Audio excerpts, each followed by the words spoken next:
Now, in our last two video learning lessons, I laid out for you two of the three factors that impact your ability to unleash more of your God-given potential in any area of your life. And today, we're going to wrap up by talking about the third factor. It has to do with your style of change, how you initiate or go about creating change. Now, it's interesting. Research tells us that most people fear change. They just don't like it. It's uncomfortable to make and unwelcomed when it arrives, even when the change promises to be better for them. And one of the reasons why change is so hard is that most people go about initiating change the wrong way. In fact, I'm going to share with you today three styles of change, and perhaps you'll notice yourself in one of them. One of the ways in which people go about making change is this. Let's say this is the change that we're trying to make. They get on this side of change, and with all of their conscious level willpower, focus, attention, tenacity, perseverance, they push and push and push. Now, am I getting movement as I'm pushing? Sure, right? But what happens when I stop pushing? The movement stops. This style, this type of initiating change is what's known as muscle management, or what I would call command and control. Oftentimes, we're putting our objectives, our goals on a have-to basis. We're telling ourselves, I have to lose weight. You better pick up your room. We must finish this project. And through coercive and restrictive types of motivation, we're trying to get ourselves to do things by pushing ourselves.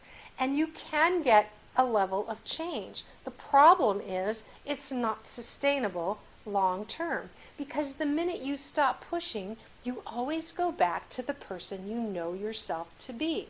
That's why diets don't work. What happens with diets oftentimes is we tell ourselves, all right, I have to go on a diet. I have to lose weight. I'm really going to try harder this time. And we push ourselves until we get tired or burned out or sick or have to go out of town or company comes, and then we stop pushing. And the minute we stop pushing, we always go back to the person we know ourselves to be, to the food that we like to eat, and to the exercise habits that we already had previously, which oftentimes isn't much. So, pushing. Can you get change? A little bit. Can you sustain it long term? No. So, I work with a lot of companies and organizations all across the country. And oftentimes I see them doing this. Let's say this is the change. They get on this side of the change. And instead of pushing, they dangle carrots. They try to incentivize their people. I work with a lot of real estate, automotive sales, insurance, or the sales arms of large organizations, manufacturing, and so on. And oftentimes they'll do contests to try to get their people to perform at a higher level. Now, does it work? Yes. But what happens when the contest ends? Do people still maintain that same level of high performance? No.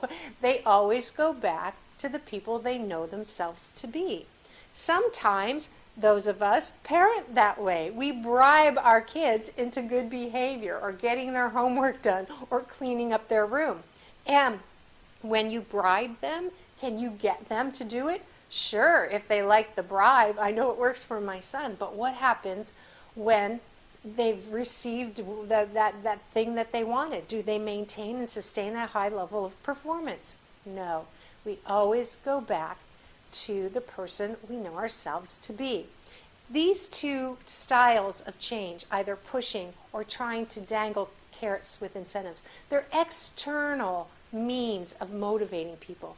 And you can't sustain performance with external means. So the most effective way to create change within yourself or your kids or the people that you manage and lead is to create internal motivation.